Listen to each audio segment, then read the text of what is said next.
Imagine this: a mirror, a candle, the scent of rosemary. Paris, 15th century. In the silence of a stone room, a woman slowly bends her head over the flame. Her maid holds a small blade. One movement, and a strand of hair falls from her forehead onto the floor. She is not crazy. She is fashionable. 15th century. In Europe, eyelashes and eyebrows were completely plucked. For shine, the skin was rubbed with lead, a slow poison. Would you dare to scrape your face with vinegar and lead for the sake of beauty? Because beauty in the Middle Ages began with removal. Removing eyebrows, eyelashes, and hair on the forehead. Eyebrows, unnecessary. Eyelashes, too physical. Hair on the forehead, an obstacle to a clear mind.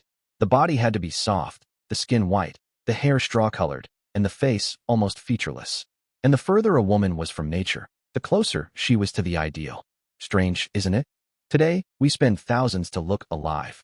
Back then, beauty was the art of looking almost unreal, a blank canvas on which God, society, and men could write whatever they wanted. Medieval women were not born beautiful. They became beautiful through pain, suffering, and chemicals that we would today consider dangerous. Lead white, vinegar, ash, and the sun, which bleached their hair. Her body was her calling card. Her skin was her status. Her scent was her passport to the world of the wealthy. But the most interesting thing is not how they looked, but why. Why did a high forehead signify intelligence? Why did the absence of eyebrows signify elegance? Why did paleness signify luxury and fullness signify power? And most importantly, what does this say about a world in which beauty was a form of politics? Because in every era, women are the mirror in which society sees itself. And if today we are judged by filters, then back then we were judged by skin color and forehead shape. Ideals change, but logic does not.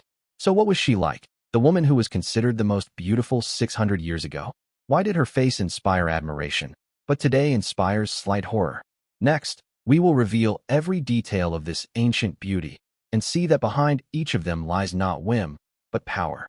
Let's start with the most important thing, the forehead, which had to be so high that it seemed as if thoughts grew there like light. Would you dare to pluck out your mind for the sake of fashion? Imagine that you are greeted not by your clothes, but by your forehead.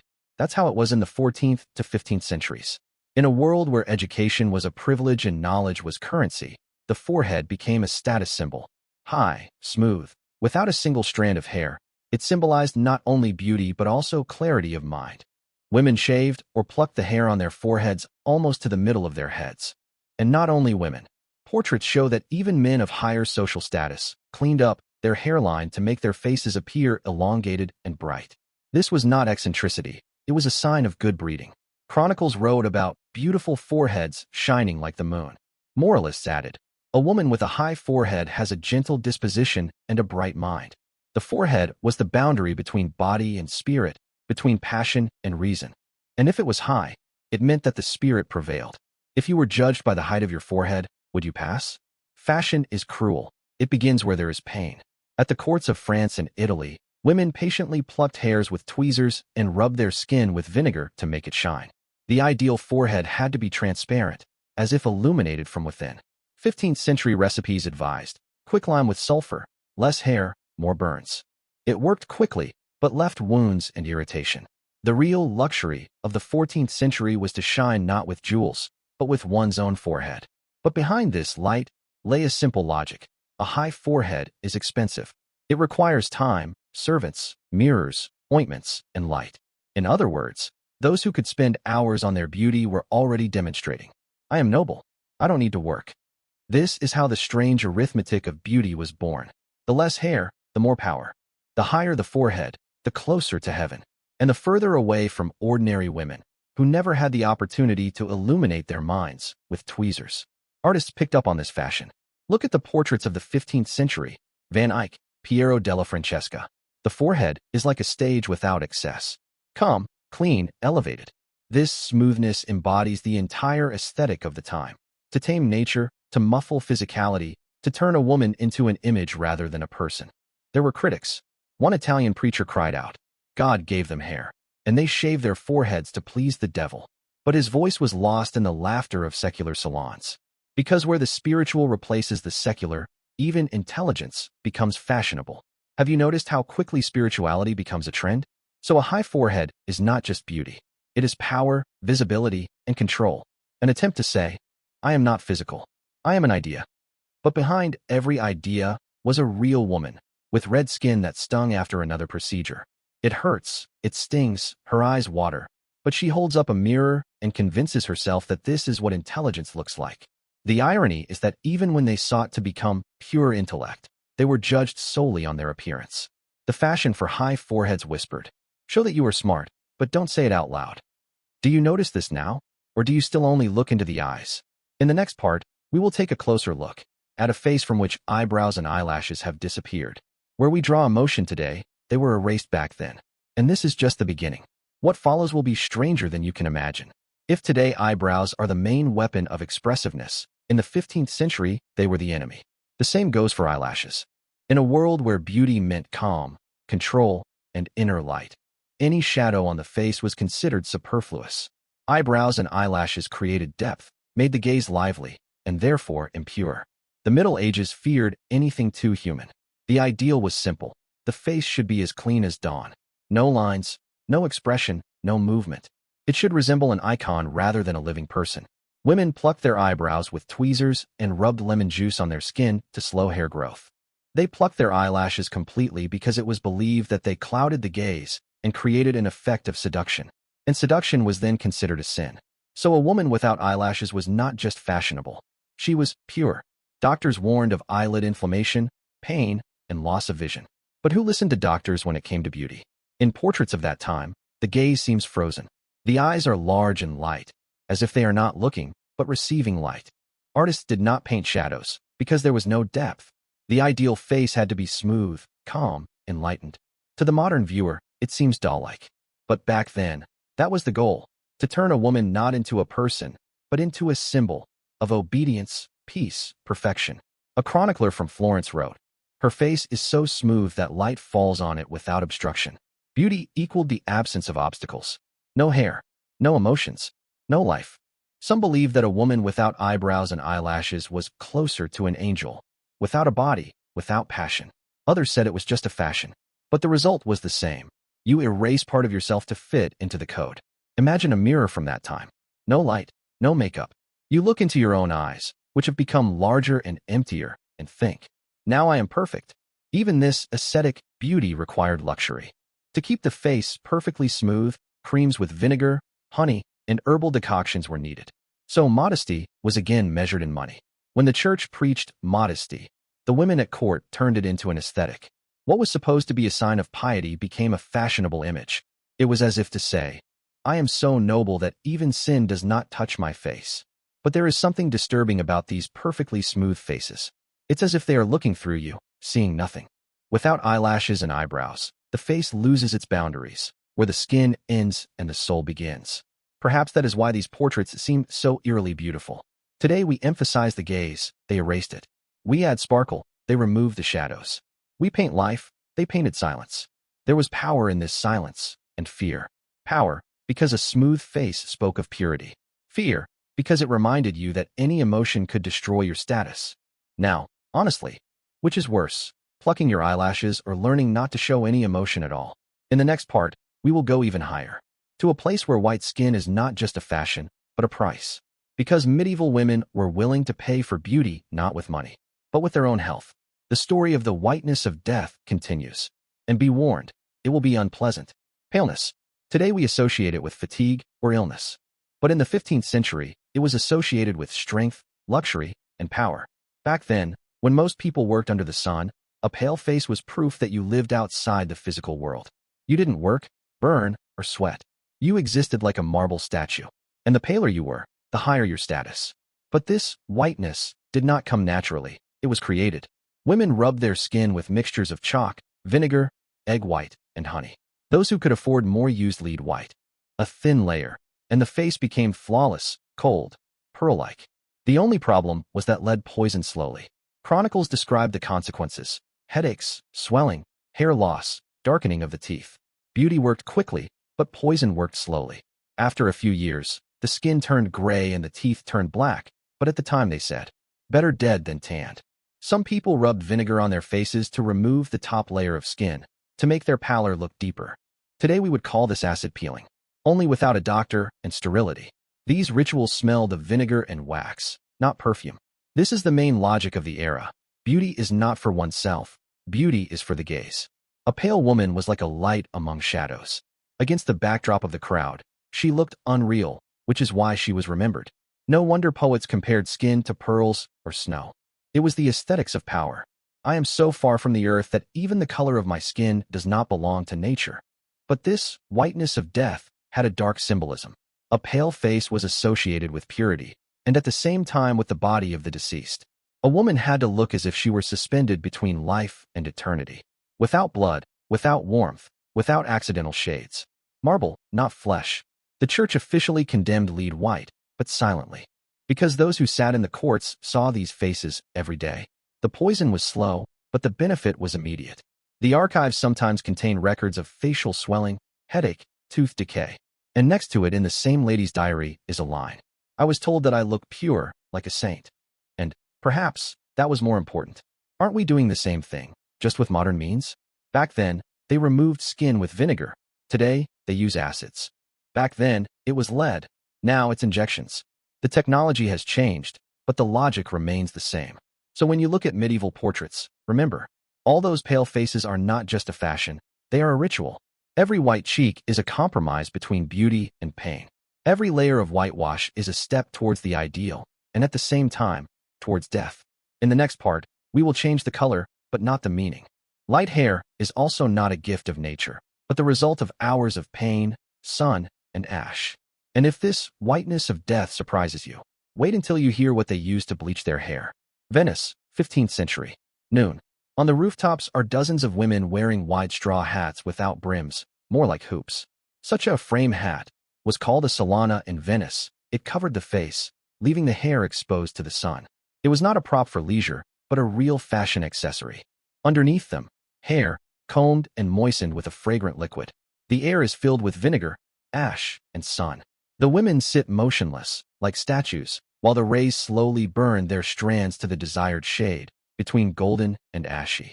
This color meant everything: youth, elegance, status. Flaxen, sunny, light. This is how the best ladies of Italy were described in poems. For some, it was a gift of nature, but for most, it was the hard work of beauty.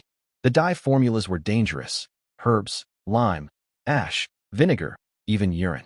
The mixture was applied to the hair, and women would sit in the sun for hours until it burned out. Burns, itching, and brittleness did not stop anyone. Because when you come down from the roof in the evening with golden locks, the world sees you differently. Letters from Venetian merchants mentioned special sun terraces for ladies. These were places for meetings, gossip, and demonstrations of patience. If you sit in the sun for 3 hours, it means you can afford not to work. Light hair became not just a color, but a social signal. I have time for beauty. Artists picked up on this trend. In the paintings of Botticelli, Lippi, and Bellini, almost all women have light hair. The light in their curls is not accidental, but part of the symbolism.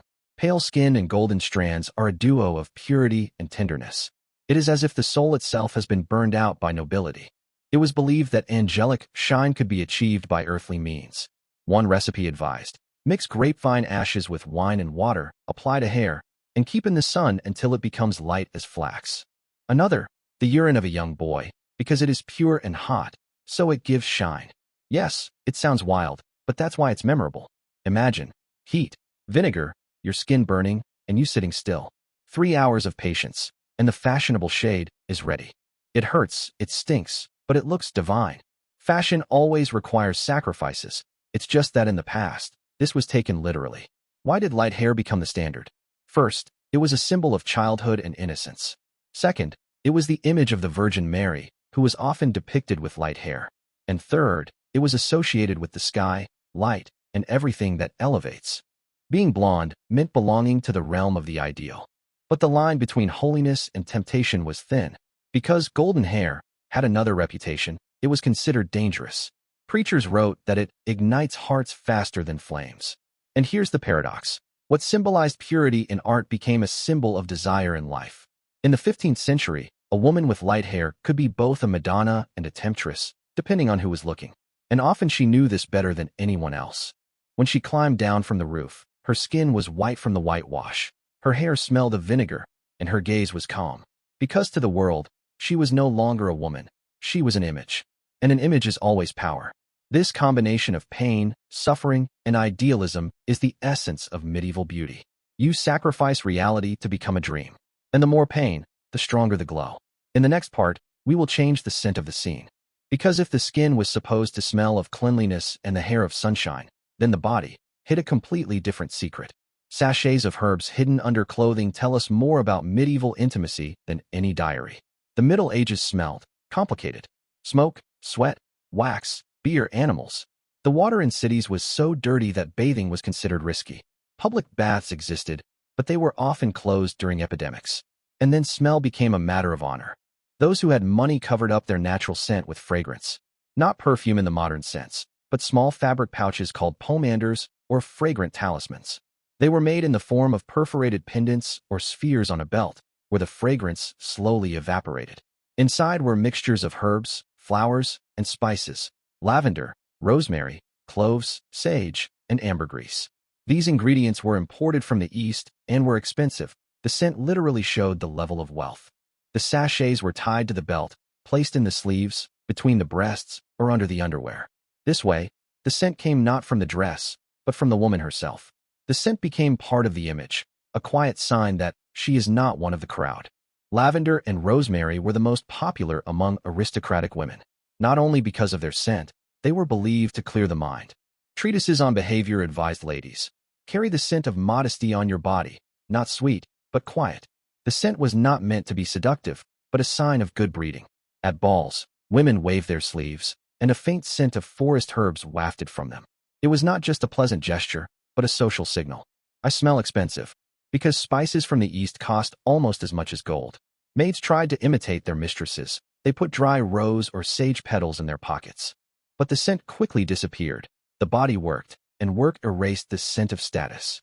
Even the air around you could be a sign of class. Imagine a city without sewage, heat, crowds, and suddenly a lady walks by, smelling of lavender and ambergris. Smell is also power, sometimes even more effective than a title. Some chroniclers hinted that women put fragrant herbs in the lower parts of their clothing to hide their natural scent or emphasize their sensuality. It was on the edge of what was permissible, between modesty and temptation. And it was this boundary that made the scent so attractive. Doctors believe that scents affect health and mood.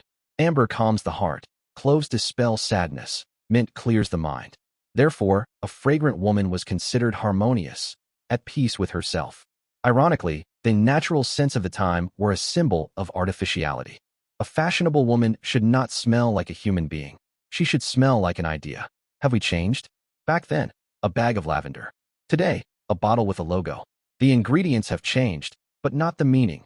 Fragrance continues to tell the world who you are before you even open your mouth. In the next part, we will move from scent to form. Because if fragrance was the voice of status, then the body was its card. And in an era when thinness meant poverty, it was softness that defined beauty. So get ready for the most pleasant standard of medieval fashion, a time when plumpness was considered the highest form of luxury. Today, the world pays billions to lose weight. In the 15th century, it was the opposite. Being slim then meant not beauty, but poverty. Look at the paintings of that time, Madonnas, noble ladies, even goddesses of ancient appearance. They are all soft, rounded, full of warmth. No one hides their stomach. No one is ashamed of their hips. The body is not an enemy or a project to improve yourself. The body is proof that you live in abundance. Fullness was a status symbol. Soft skin meant peace, just like the soft pillows on which a woman slept. In a society where most people struggled for bread, satiety became a luxury. In Italy, they said, a woman should be soft like bread and warm like wine. In the Netherlands, a beautiful woman leaves an imprint on a chair. And in France, a shoulder to fall asleep on. And none of these images sounded like a joke. Art only reinforced this ideal. Botticelli, Rubens, Memling, van der Weyden all painted the body as a landscape of prosperity. Not predatory, not passionate, but warm, generous, soft, embracing the world. Now imagine, a woman who today would be called fat was then a symbol of beauty. Her body was perceived as harmony, as proof of peace and prosperity in the home. This was the philosophy of the time. If God created the world full, then thinness was a distortion. Fullness meant harmony with nature, a sign of blessing. Society read the body like a text. If the face said pure, then the body had to say calm. A soft woman embodied the stability of the home and well-being. Her forms were part of a culture of confidence, something that the whole world lacked at the time. The irony of the time is that the men who sang the praises of voluptuous bodies often starved. Art depicted a dream that the masses could not afford. This ideal lasted a long time. It was only with industrialization, when food shortages became rare, that everything changed. Fullness ceased to be a sign of wealth, and fashion was turned upside down. Thinness became the new sign of wealth. But back then, in the 15th century, plumpness was a blessing. A thin neck, rounded shoulders, soft hands, a slight belly. The formula for beauty and peace. Because a woman who can afford to be soft certainly does not live in fear. So when we flip through magazines with before and after covers today, remember, in the Middle Ages, no one counted calories. They counted pies. In the next part, we will look at all this from the perspective of time. Where did these ideals come from? Where did they disappear to? And why do we still seem to be looking in the same mirror? And now, let's take a step back. A high forehead, no eyebrows, pale skin, light hair, the scent of herbs, and a soft body. Every stroke, every pain. All this created an ideal in which beauty was not freedom, but a duty. Medieval beauty is not just about aesthetics. It's about power. It's about a world where a woman was not herself, but a symbol, a reflection of her husband's wealth. Her paleness meant that there were servants in the house. Her softness meant that there was bread. Her scent meant that there was money even for spices from the East. Beauty was a statement, and at the same time, a trap. Because any step away from the ideal meant distortion. Thus, the body became a code of conduct. But fashion is like a mirror. Change the angle, and the reflection changes. The Renaissance came, and women reappeared in art as human beings. Several centuries passed, and the world turned upside down. Thinness became a status symbol, a tan became freedom, eyebrows returned, and paleness disappeared. But the logic remained the same. Through our bodies, we show who we are and what we are worth. Are you sure we have come far from the Middle Ages? Then it was lead and vinegar. Now it's filters, Botox, and diets. The body, as it was 6 centuries ago, remains a currency. Beauty is not a gift, but an agreement. A contract between who you are and who they want you to be. Both the medieval lady with plucked eyebrows and us with filters are playing the same game. But there is something human in this. Even in the cruelest standards, there has always been one desire. To be accepted, noticed, beautiful. Maybe that's why the history of beauty isn't about women, but about humanity looking at itself and never being satisfied with what it sees. We haven't freed ourselves from the mirror. It's just in our pockets now. We don't carry bags of herbs. We carry filters that smell of the same falsehood. But perhaps there is something real in this endless pursuit. Because beauty is our way of finding harmony in chaos. When the world doesn't listen, we paint ourselves so that it will at least look. Fashion dies, but the need to be beautiful is immortal.